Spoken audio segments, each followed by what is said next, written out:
விஜயின் பதவியேற்பு விழாவில் அவரது மனைவி சங்கீதா கலந்து கொண்டதாக வீடியோ ஒன்று வைரலாகி வருகிறது. அது உண்மையா? மே 10ஆம் தேதி நேரு உள் விளையாட்டு அரங்கில் முதல்வராக பதவியேற்றுக் கொண்டார் விஜய். அதில் பல சினிமா பிரபலங்களும் அரசியல் கட்சி தலைவர்களும் பங்கேற்றிருந்தனர்.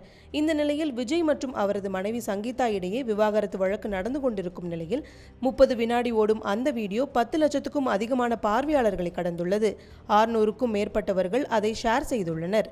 ஆனால் அது உண்மையல்ல. விஜயின் மனைவி என வீடியோவில் குறிப்பிட்டிருக்கும் அவர் கன்னட திரையுலகில் மறைந்த புனித் ராஜ்குமாரின் மனைவி அஸ்வினி ஆவார்.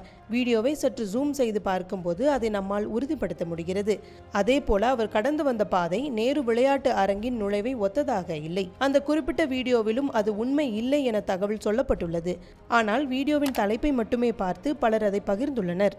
அதேபோல சில சமூக வலைதள கணக்குகள் விழாவில் பங்கேற்ற த்ரிஷா விஜயின் மனைவி சங்கீதாவை சந்தித்ததாக கூறி வருகின்றனர். ஆனால் த்ரிஷா தயாரிப்பாளரான அர்ச்சனா கல்பாத்தியை கட்டியணைத்து தன் மகிழ்ச்சியை வெளிப்படுத்தினார். அதை பலர் சங்கீதா என தவறாக கூறுகின்றனர். அக்கட்சி வெளியிட்ட நேரலையிலும் த்ரிஷா அருகில் அர்ச்சனா அமர்ந்திருப்பதை பார்க்க முடிகிறது.